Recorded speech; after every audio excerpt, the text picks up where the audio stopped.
बर्तमान बड़ खबर पानीपाग को नहीं पुणी आसूची नुआ सूचना नुआ अपडेट पुणी आसूची आउ एक लघुचाप एपटे कमिला शीत बढ़िब कुहुड़ी जनजीवन अस्तव्यस्त गाड़ी चालक सावधान एबे शीत नहीं 2 दिन घन कुहुड़ी पाई हाई अलर्ट जारी लघुचाप आनिब कि प्रबल वर्षा कौन रही डिटेल्स इनफॉरमेशन आज वीडियो आम जाना। हेलो फ्रेंड्स मु शक्ति आप देखुं नरसिम्हा क्रिएशंस पूर्व वीडियो को लाइक करूँ जदि आपण आम चैनल में नुआ ही वीडियो देखुं पूर्व सब्सक्राइब करना तेज निहाती चैनल को सब्सक्राइब करने सहित पाखे आसुवा बेल आइकन को बजाय रखिथा तेरे एबे शीत नहीं 2 दिन घन कुहुड़ी पाई येलो अलर्ट जारी नुआ वर्ष में भी शीत नहीं सामुद्रिक वायुर प्रभाव में वायुमंडल में जलीय बाष्पर परिमाण वृद्धि पाई गुरुचाप बलय सक्रिय जो वायुमंडल में स्थिरता वृद्धि पाउथरु रात्र तापमात्रा बढ़ी फल शीत कमिथिबा बेले किछि अंचल में आगामी 2 दिन जाए घन कुहुड़ी दृश्यमान हेबो एणु गाड़ी चालक को सावधान। आंचलिक पानीपाग विज्ञान केन्द्र तरफ आज और आसंता काली घन कुहुड़ी पाई हाई अलर्ट जारी कर जाइछे।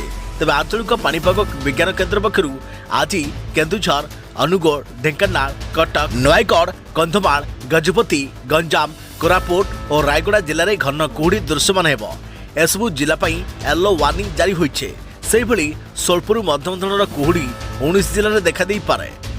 तेबे आसंता काली घन कुहुड़ी नहीं अनुगुल ढेंकानाल कटक कंधमाल गंजाम पुरी कंधमाल बौद्ध और सोनपुर जिला को पानीपाग विभाग येलो अलर्ट जारी करिछे। तेबे 12 जिले में सोलपुर मध्यम धरणर कुहुड़ी देखा दे पारे।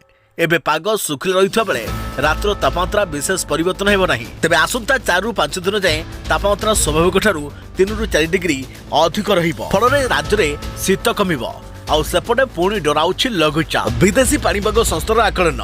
तेबे लघुचाप रे प्रबल वर्षा होई पारे बोली सूचना मिलुछे आउ एपटे एपर्यंत भारतीय पानीपाग संस्था एने कोनोसी आकलन करि नाही। तेबे एथरा बर्तमान बड़ खबर पानीपाग को नहीं आगकु नुआ अपडेट पई हम चैनल सहित जोड़ी रहंतु। तो फ्रेंड्स पुणी देखाबो आउ एक नुआ वीडियो रे से पर्यंत मो रहिली जय जगन्नाथ।